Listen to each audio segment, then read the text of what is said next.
Welcome to Part of the Solution, because what the world really needed was another podcast, except for this one actually cuts through the noise. Hi, I'm Natalie, your coach, speaker, truth teller, and your favorite no BS friend. Around here, we're talking health, healing, habits, hormones, and how to finally grow a mindset that gets out of your own way. There's no filters, just real conversations that might actually change your life.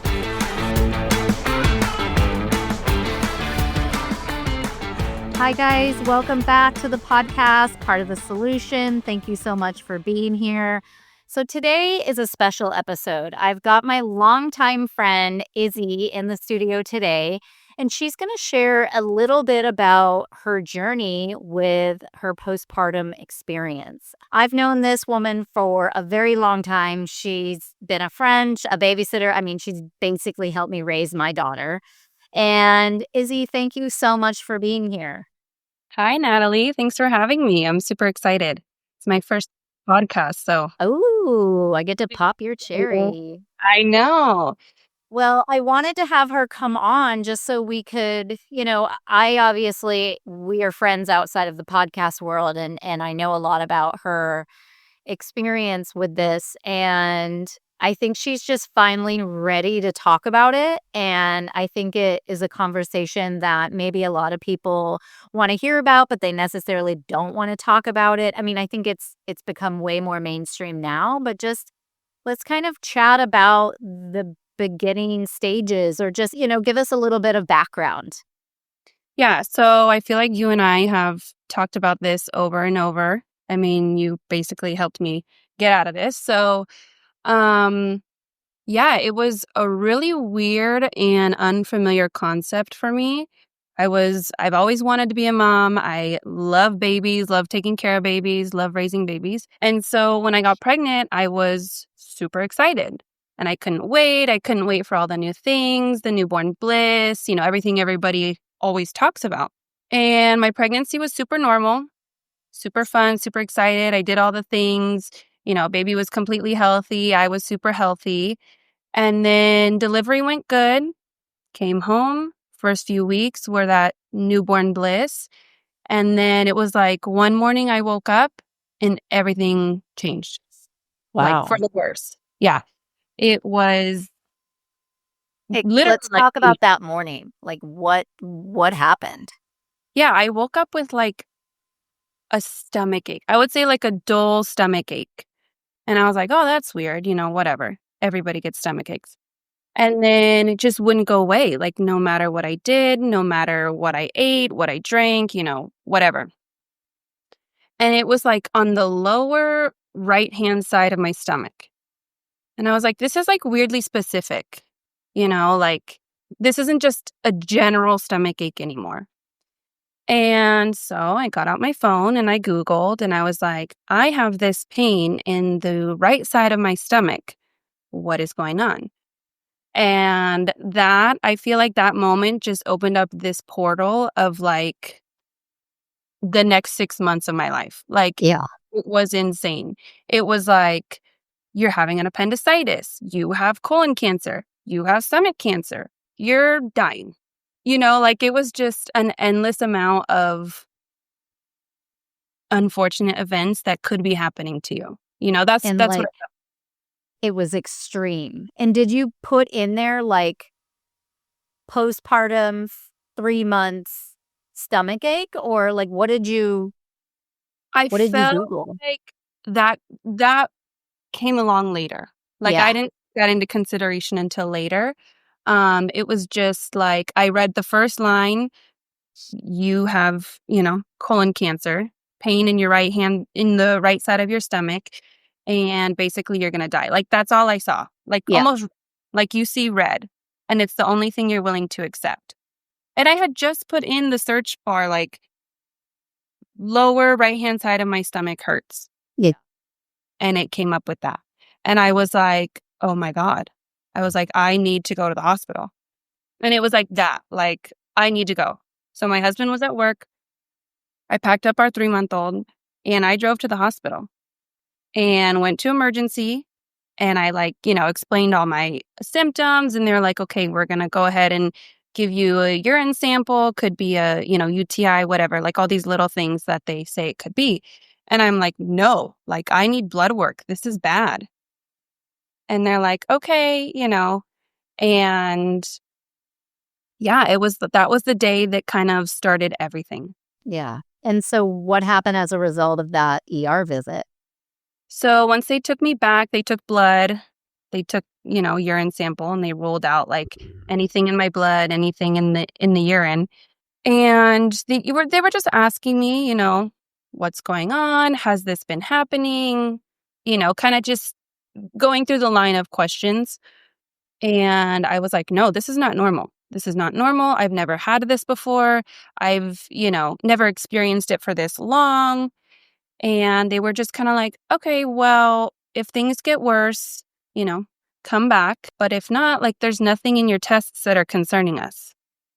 And so I was like, okay, I guess if they're not concerned, then I shouldn't be concerned. Yeah, I was gonna say, did you feel better? Like, did that pacify that issue for you? Yeah, for sure. And I was also like chalking it up to other things. I was like, you know what? Like, I haven't been drinking a lot of water. Maybe it's that. I haven't been doing this, and this. Maybe it's that. And then I was like, dude, I'm 3 months postpartum.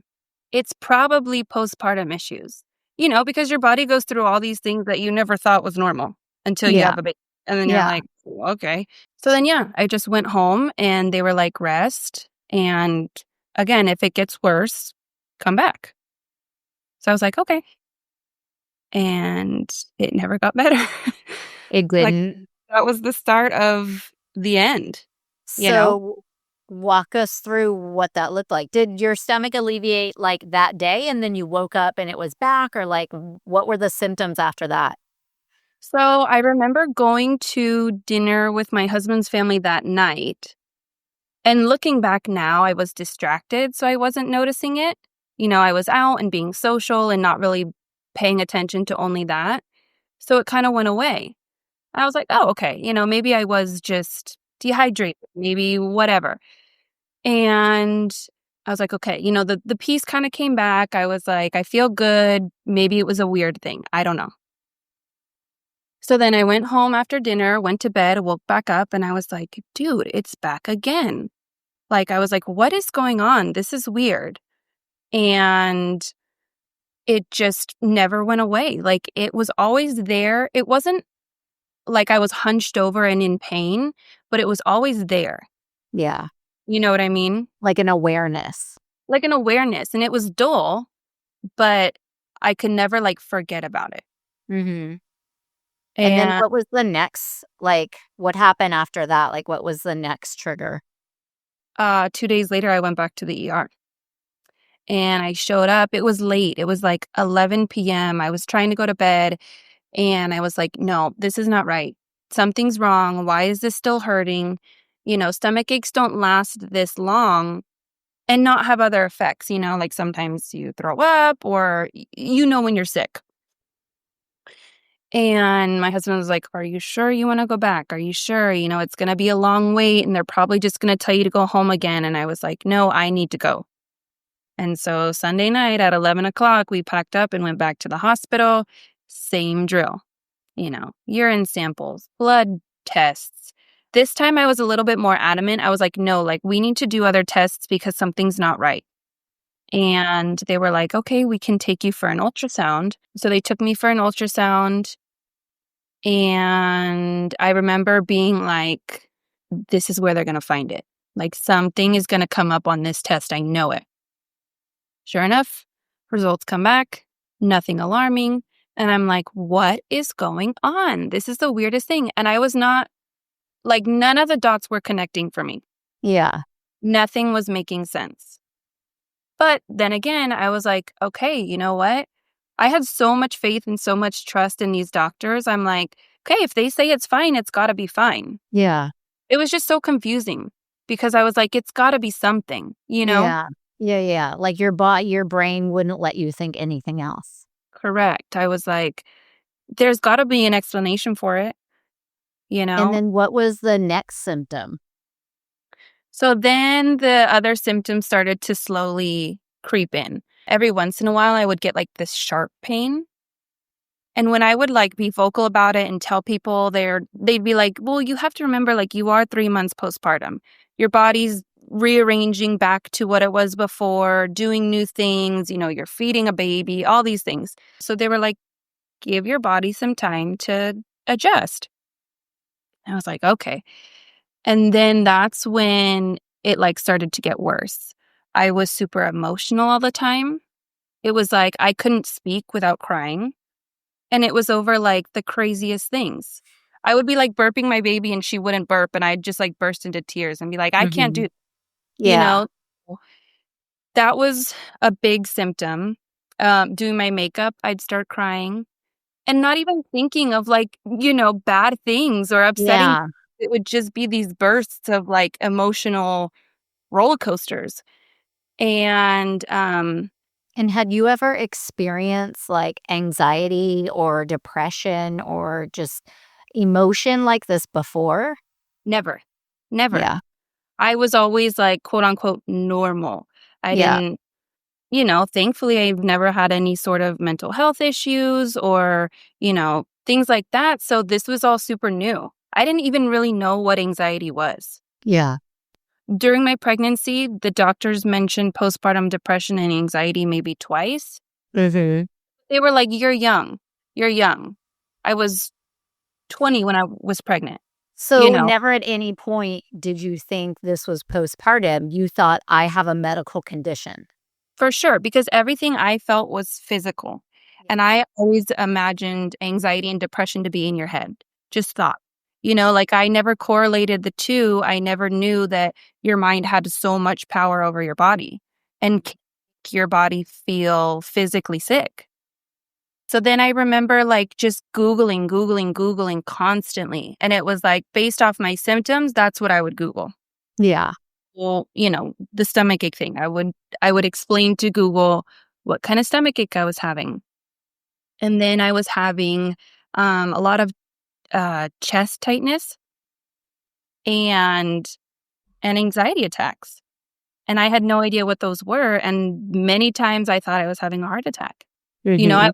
was like, why is my chest feeling super tight on the left side? Every time I take a deep breath, why is it like a stabbing pain? Can you have a heart disease at 20 years old? Like, it was very specific searches. I was trying to connect the pieces. And then that you would go down the rabbit hole. Rabbit hole. Googling for hours. Hours. I mean, mind you, I was home alone at this point. My husband had gone back to work. We were in our own apartment. It was me and the baby. And, newborns sleep all the time. So you have Yeah. time to Google and question and, spiral. I was Yeah. spiraling for So what sure. happened after that? So I was just feeling super lonely. I had texted my mom and I was like, "Can I spend the night?" And she responded and she was like, "Yeah, like, is everything okay? Are you guys fighting? Like, what's going on?" And I was like, "No, I just want to come home." And she was like, "Okay, yeah, of course." So I went and spent the night. It was supposed to be just one night, and I never left. It was just I came home. To me, like, I felt more comfortable in my parents' house. Mhm. I picked up the baby, packed up all her stuff, and my husband was like, "How long are you going for?" And I was like, "Just the night." Initially I was like, I just need a little bit of peace and then I'll be fine. And the next morning after I had spent the night, I was laying in my bed at my parents' house. The baby was sleeping in the living room and she had woken up. And I could hear her crying and I remember staring at the ceiling being like, "Oh my God, like I don't have the energy for this." And my mom was working from home at the time. So after a while of the baby crying, she came in and she was like, "Are we gonna get her? Are we gonna, what's going Yeah, on? what are you doing here? Yeah, are you gonna go take care of your kid?" And I was like, "No." And she was like, "Oh, okay." And you could kind of tell, like, at that moment, her whole energy shifted, like, "Oh, something might Yeah. be wrong." She Yeah. noticed for sure. Yeah. Well, and she's your mom. She can read you. Totally. And I mean, my mother is a great person. Like, she is lovely. And but anybody who knows her knows that she's kind of like, everybody goes through shit, saddle Yeah. up, and get through it. Yeah. And so for her to kind of like step back and be like, oh, okay, and kind of accept something was going wrong, I was like, oh, this is bad. For her Yeah. to notice and for her to feel some type of way, it's bad. And for you to notice her noticing, Yeah, like, I guess that probably clicked for both of you in that moment.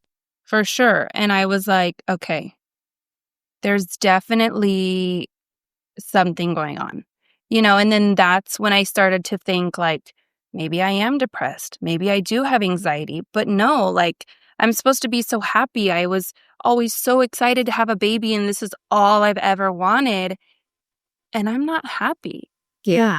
I have all the support in the world. I have my village. I have, everything I could need. Healthy baby, happy family. And I'm not happy. Yeah. That must And have been so confusing.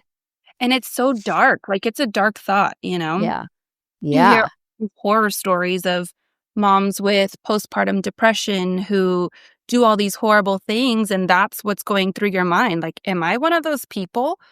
What has But happened? yours was never geared towards the baby, it was just yourself. For sure. So it was never like, I have heard a lot of people's experiences where it's always like, is the baby breathing? Does the baby have a heart disease? Does the baby have this, this, this? And mine was never that. It was, she's good. I know she's good, but what if something happens to me? Now I Yeah. have something to live for, and now I have this little being that needs me, and what if I'm dying? Yeah. That And was like you were constant, convinced. absolutely convinced. Like you could not convince me otherwise. Talk to me about the brain tumor. The infamous brain tumor, oh my god. Um, yeah, so I started getting this headache on the left side of my head, and it was constant. I thought, maybe I need coffee. Maybe I need to drink more water. Maybe I'm sleep deprived. And then when I would catch up on all those things and it didn't go away, that's when I started to spiral again. I would set on these little instances for like a 2-week span. So I was again sitting in my parents' living room crying. And my mom is like, what is going on? Like, basically, like, what is it today? Because Yeah. it is something. And I was like, after all my research, I have a brain tumor.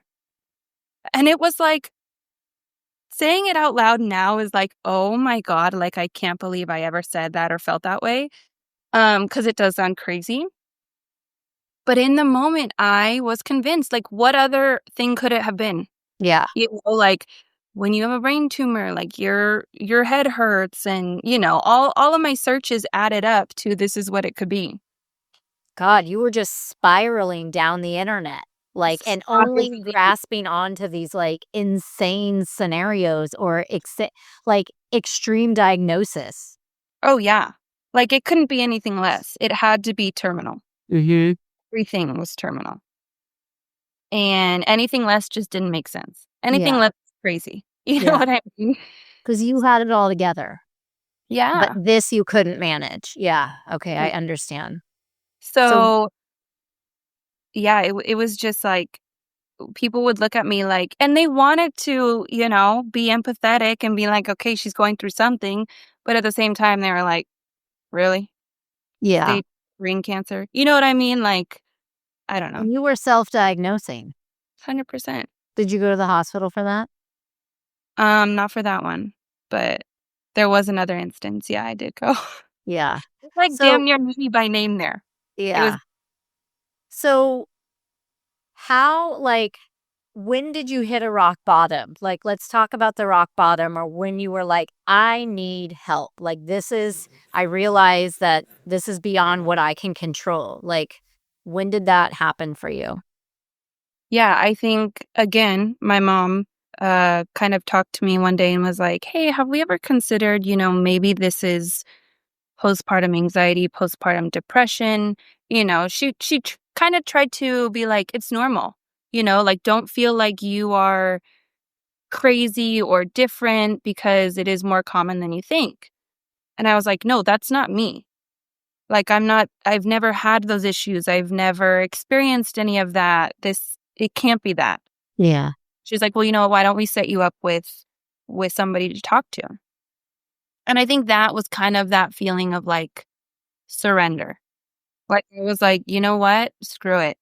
I'm going to try anything at this point because I was waking up every day miserable. Yeah, like, And what do you have to lose at this point? exactly. You're Living, already dying of stomach and brain cancer. I So, might go see a therapist. yeah. You know what I mean? Like, can't be the worst thing at this point. And at that point, were you sometimes in this delusion and this postpartum depression and then sometimes like normal Izzy who's like, "What the fuck is going on? Like, this is not me. This feels wrong." Or, like, was there any of that where you would go back and forth? Yeah, I feel like when it hit me the most was when I was alone. And I wasn't distracted by conversation and, other people and stuff like that. That's when I would spiral. That's when I would search. That's when I would cry. And then as soon as like everybody came home from work or we were at a family gathering, it was like, okay, like I can talk to somebody again. I can have a normal conversation. I can eat because I would not eat for the longest time. Yeah. So you Mm, felt safe when you were around people. yeah. Yeah. Yeah. I was like, I feel like my whole family felt they almost had to like babysit me. Like they wanted me to be with somebody at all points of the day Yeah. just so that I wouldn't spiral, you Yeah. know? I mean, that makes sense. I mean, you're a mom now, you understand that. Yeah, for sure. So talk to me about the turning point. Of when I started to feel better. Yeah. Like what did that look like? I feel like well, you and I got together a lot. We would go on walks weekly, just kind of talk things out. And I feel like speaking it out loud, like I said, speaking it and hearing myself say it helped a lot because then I could be like, okay, maybe what I am saying is kind of crazy, and you kind of like put yourself back in a level-headed state of mind, I guess. You kind of have a clearer view. And so being outside, doing more social things, not staying home all the time and just wanting to barricade in my room, and then talking to a therapist, exercising. I started to find little things that did make me feel better. Yeah. And did those things work? For sure. Yeah. It was like night and day difference. If I stuck to my regimen and I was like, this is what makes me feel better, I would all around feel better. If I kind of slipped back into doing things that I knew weren't good for me, Googling Yes. symptoms was like Yeah. a huge like trigger for me, It was like Googling my symptoms, alcohol. I feel like a lot of people are like, oh, I'm going to have a drink to relax or take my mind off things, whatever. And it would do the exact opposite. Yeah. It would put me into another spiral. Not that I drank like heavily or anything like that, but in social settings or whatever, I was like, no, this isn't working. And then just eating crap. After I got out of the phase of like not eating anything, I got into the phase of like eating everything. Yeah. Like was comfort, you Yeah. know? I would be like, oh, if I just had some In and Out right now, I would feel so much better. Or if I Mhm. went to McDonald's and got their cookies, like I'd feel so much more comfortable. How You long know? would that help? Just Oh while god, you were eating it? just while I'm eating it. Yeah, exactly. And Yeah. I'm like, great, I feel sick again. So like those little things I noticed would just make me feel way worse. And when you were seeing a psychologist or like therapist, did they want to put you on medication? Like what was their treatment plan or how did those sessions go? Yeah, the first 15 minutes with my psychiatrist, he, diagnosed me with postpartum depression and he said, so here's your options. I'm going to prescribe you Xanax and I'm going to prescribe you Zoloft. I think that was the one he prescribed. Mhm.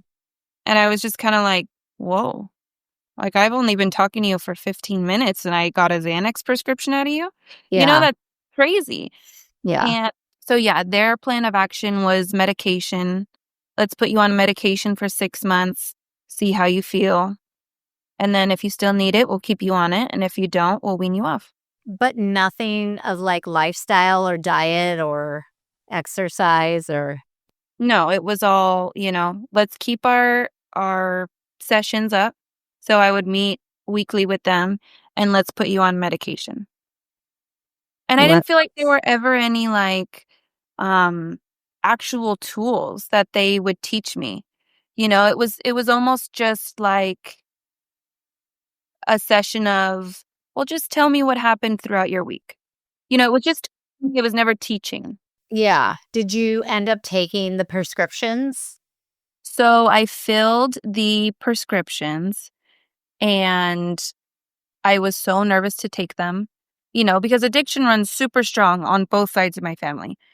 And I just know, I'm like, I feel like if I started this, it would then open up a whole nother, you know, Pandora's box. Yeah, you would spiral again. For sure. It would just be a different spiral. Yeah. Yeah. And I was like, I can't do that. So I filled the prescriptions, but I used it as like a placebo effect. Mhm. I have them, they're in my cabinet.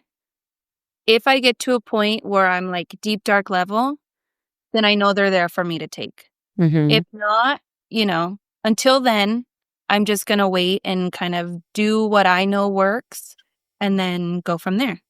So what modalities were you using to like what were you pep talking yourself? Were you exercising, eating right? Like were you able to stay consistent doing those things? Yeah, I never ended up using the medication. It's still in my cabinet. I would, no matter what, no matter how I felt, no matter what day of the week it was, the weather, whatever, I would get up and walk. Even if it was just around the block, a 10-minute walk, something to get out of the house and feel productive. And walking was, I would say, my savior. Like, that was the one thing that helped me so much. Why do you think that was? Like cuz it just like new environment or I that think was it was your a change. happy place? Yeah, I think it was a change of scenery. I think just moving my body, after doing my own research on depression, anxiety, medication, non medication, your body basically produces the same hormones when you're working out that it does taking the medication to fill that void. You Mm. know what I mean? Like, and honestly, exercise does more for you than Yeah. medication. Yeah, absolutely. So I think just moving my body, having something to look forward to every day, Mhm. that was a big thing. And just getting fresh air too. I feel like when you're stuck inside a house all day, it's depressing, you Yeah, it know? can be stifling for sure. And let's chat about like fact checking. Like when you would have these bouts of insecurities, like would you go through a checklist to be like, am I doing this? Am I doing that? And if you weren't, was that like a okay, that's why I feel this way? For sure. And even still to this day, like I still walk myself through a checklist if I'm feeling um, anxious health wise. You know what I mean? So let's say my brain tumor flared up again, and I would be like, okay, are you having blurry vision? No. Okay. Have you drank water today? No. Okay. Could be, a reason for it. Have you been sleeping?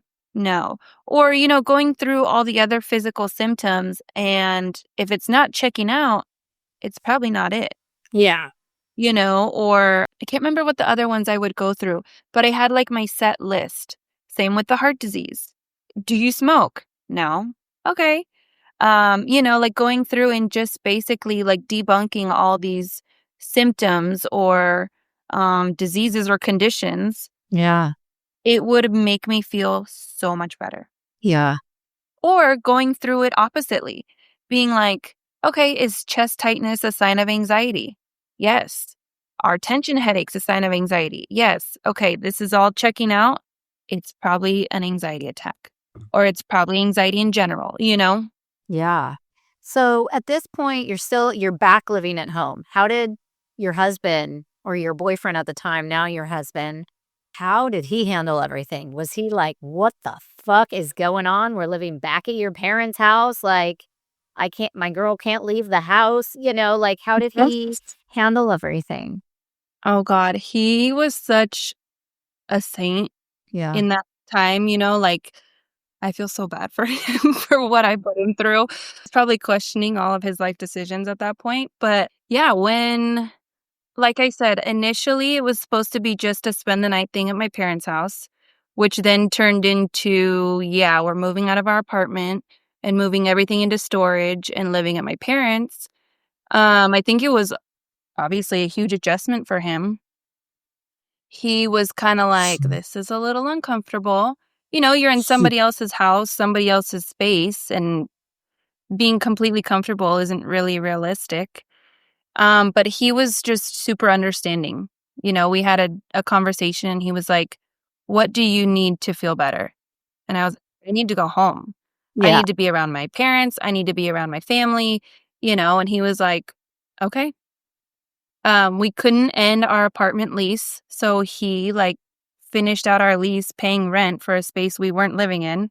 So Yeah. he sacrificed a lot, I feel like, Yeah. and he Yeah. really kinda just went through everything I dragged him through.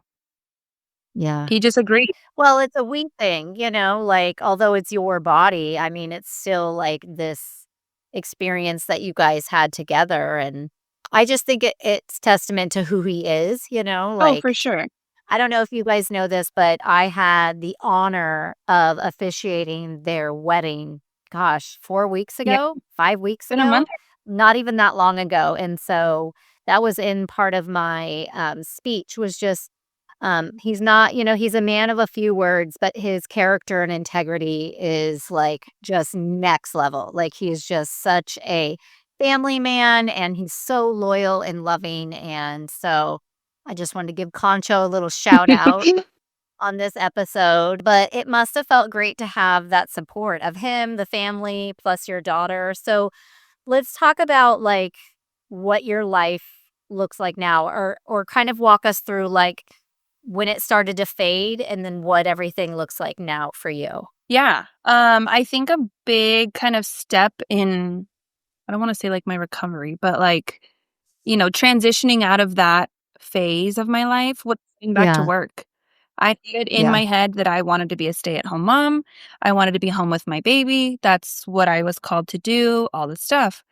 And then kind of like once I started going through all this, I was like, "You know what? Maybe this isn't for me. You know, maybe I can't stay home all day and only talk to a baby and, do the same thing over each day."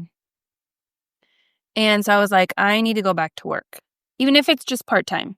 Um, Well, yeah, obviously distraction exact helped. So that makes Right, sense. and just talking to other adults and being able to be back in a normal setting again, what I was used to before. So I went back to work. We were still at my parents' house. I went back to work, but just kinda started doing more things for me.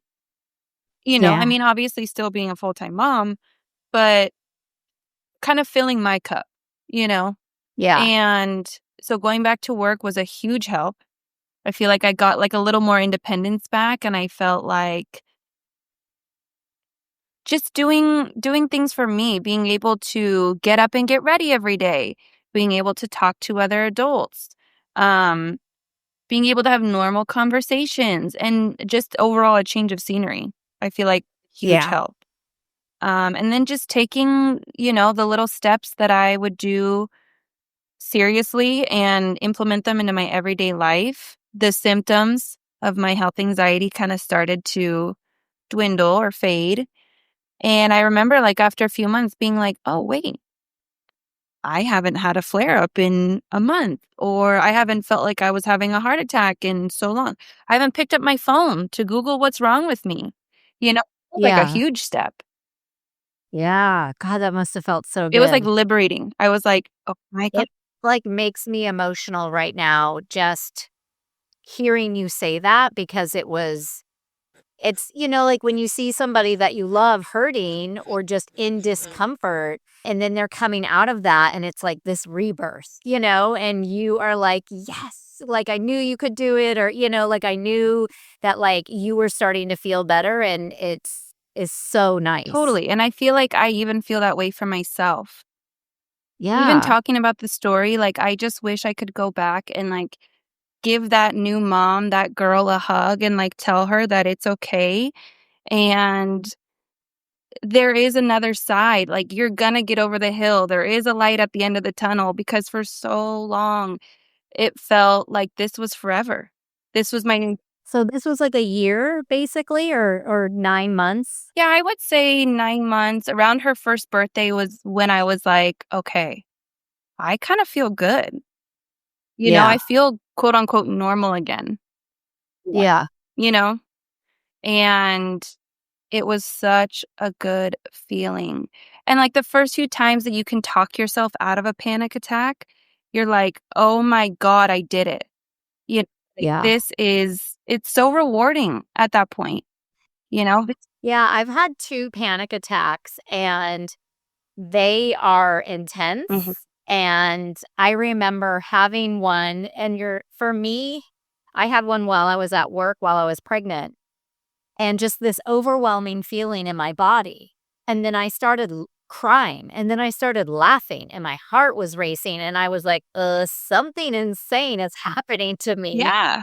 And it's like I'm aware of what's happening, but also not aware, and, like, my brain says you're normal, but my body's, like, freaking out, and it's It's scary. like a trapped feeling. Like, you're in like, Yeah, it's out of "Get me control. out. What is going on? I don't know what to do. I don't know what to say. I don't know what to be." You know what I mean? Yeah. And so it is a very uncomfortable feeling, especially if you're feeling it for the first time and you Yeah. don't know Yeah. what the hell's going on. You're Mm-mm. I was at work, and the doctor I worked for at the time was like, "I think you're just having a panic attack, Yeah, like, you need to sit down." And I was like, I don't have panic attacks. exactly. That's for weak people, like, that's for." He's like, "Well, you're pregnant and you're stressed out. Just sit down and have some Yeah, water." calm down. And, like, it was very out of character. So I understand, like, how you feel where you were like, "Wait, no, I'm like a happy-go-lucky, healthy, normal person. Like, I am not a person who has anxiety or unrealistic thoughts or panic or anything like that." I don't that's not me, and wanting to, like, put a label on it that's like, "Not me, that's bad, that's for" whatever. I don't have that. Totally. I feel like you hit the nail on the head when you said out of character, because that is how I felt. I was like, "This is Mhm. not me. What the Yeah. hell?" Yeah. You're like, "This is not on brand for Izzy." No, I was like, "This is for crazy people." You know what I mean? That's Yeah. how I felt. I literally, to this day, say, for the first 9 months of my daughter's life, I was clinically insane. I was Yeah. It was crazy. Yeah. Most normal people do not walk around saying that they have stage 4 brain cancer because they diagnosed themselves on Google. That's crazy, Yeah. you know? Shame on Google. Yeah. I mean, at one point, I had to, like, block Google from my search engine because Yeah. it It wasn't healthy. no, no. It was insane. That was, like, your drug of For choice. sure. Oh, absolutely. And, like, to this Yeah. day, I feel like, like, I could get emotional talking about this, but I felt like I was so concerned about myself, and I was so like, "What's going on with me? What's happening?" I couldn't tell you when she rolled over. I couldn't tell you the first time she said mama or dada, or, when she started to sleep through the night. Like, it all was such a blur. And I do kind of harbor guilt for that aspect. You know what I mean? Like, this was my first experience. It was all my first, and Yeah. I don't recall most of them because I was Uh, consumed in this dark, dark place. can I let you in on a little truth? Please. I don't remember any of it either. Okay, thank God. And I'm Yeah, normal, like, I mean, I'm sure I wrote it down, right. but I am not like, "It was July 11th," Totally. like, when she took her first Yeah, step, yeah, yeah. so don't, let that Good go. to know. Good to know. Yeah. And I'm sure there's 1,000 other moms out there, trillions of other moms out there that feel the same For way. sure. Yeah. And it's kind Yeah. of too, like, why I love talking about this topic so much, why I like telling my story, because more than likely there are more moms that went through this than any of us know. No, because you don't wanna be the crazy one. You don't wanna be the mom with, postpartum depression. Having a baby is supposed to be so happy, and there's all these things that go along with it, and when you don't feel that way, you're kinda looked at like, "What? Like, do you have no heart? Why?" You know? Why are you feeling that? Mhm. And so for other moms to be like, "Oh my god, I went through that too." Or to be like, Yeah. "Don't feel bad, this happened to me as well." You're like, "Okay." Well, you've kind of turned it into a strength that you have Oh, now, like and I'm sure you're able to have conversations with other moms that are going through and this. I feel like I'm more aware to, like, check in with new moms, and especially, like, around Yeah. that 3-month mark where I started feeling things, Wow. being like, "Hey, how are you feeling?" "How are you doing physically? How are you doing mentally?" Yeah. Yeah. Wanna go for a Yeah, walk. totally, like, "I'm always here, text me, let's go for a walk," whatever. Uh, Yeah. just checking in with them because once you have that experience and know how it feels, you're able to be more aware of other people. Yeah, for sure. You kinda shift into that, like, "All right, well, now I can help people through this Yeah, experience." and just kinda help them feel, like, a little bit more normal in an experience that is not normal for first-time moms. None of this is normal for Yeah. you, you know? Yeah. Yeah, I'm sure it felt very abnormal and very uncomfortable. Yeah. So, in life today, like, you said it was that 1-year mark and, like, did it just go, like, months and months go by and you're like, "I think I'm good," like, you kept doing all the things you were doing and you're back to work now, you're married now, your daughter's 2, and she's so freaking cute even though she's already, like, 4.5 feet But tall because cute. her father's so tall. No, totally. I think it's like, I don't even recognize the person that I was 2 years ago. Yeah, Yeah, does it seem like so long so ago? long ago, and a Yeah. totally different state of mind, it's freeing. You probably feel a little bit more badass too, like, "I can handle something else," like, if this you, like, went up in your mental capacity and strength. Yeah, it's kinda like, "Okay, what else do you have?" Like, that, Mhm. "What's next?" Type. Yeah. And so that's super freeing.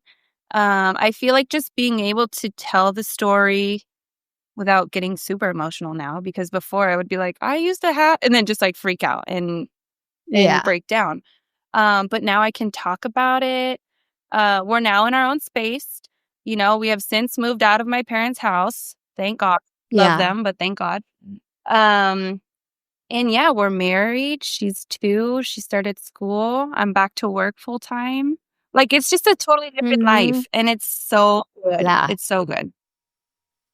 Good, well, I'm so glad, and I'm just thrilled to be involved in both of your lives, and thank you so much for just sharing this story and just being vulnerable on camera and just sharing your experience and strength and hope and all of that. I know that it's hard and it takes a lot, but I think this is a topic that a lot of women need to hear or want to hear, and I know that this episode will definitely be shared and listened to a lot, and probably somebody else who is in a dark spot in their life or maybe going through this, I hope that this finds them because you've got a great story that's very relatable and very real and very raw, Yeah. That's and so kinda just my yep. goal of, like, sharing this is for me personally, I didn't feel like postpartum anxiety, depression, mental health was talked about very much when I was pregnant. You go to your OB appointments and it's go through the checklist, "Okay, cool. Let us know if you feel some type of way." You know, it Yeah. wasn't a deep check-in or, like, explaining how anxiety can show up. Um explaining that you're not dying, that this is all a hormone imbalance that your body's just trying to get back to. So just kind of making it more aware, more accepted. Well, and there's different it sounds like there's different types of postpartum, like Mhm. you didn't necessarily have like, I mean, I know you said that one instance, like, you just didn't wanna get out of bed and help the baby, but it yours wasn't the baby. Like, "I don't wanna do this, I just sleep 24/7." Yours was, like, this internal, like, "What if I'm not here for this Yeah. baby?" It was like now I have something to live for and I need to be here for her, you know? So it was definitely more me. And Yeah. yeah, I feel like once you have a baby, everybody's just kind of like take care of your baby, make sure your baby's okay. And there's not a lot of taking care of the mom, you know? Yeah, so that's a good reminder to everybody, check in with yourself, take care of For yourself. sure. You know, you like know? that saying of like, you can't what is it? You can't pour from an empty cup. You have to fill your Yeah. cup first so that you can be there for your Absolutely. yeah. Yeah, secure your life vest before others or whatever on the airplanes. Well, thank you so much for being here. I really appreciate, like I said, your vulnerability and just sharing this story. And if anybody wants to reach out to you, like if anybody has, wants to share their story or maybe, ask if you have this symptom or just confide in you, where can they find you? Yeah, for sure. I would love to connect with more moms. I'm always, down to have more mom friends or just chat, If you don't want to meet Can up, but Can I put your Instagram in there and they can slide into those DMs? please do. Yeah, no, for sure. Put my Instagram, Yeah, DM me. I would love to chat and yeah. share a story. Okay, Yeah. good. Well, thank you so much for being here.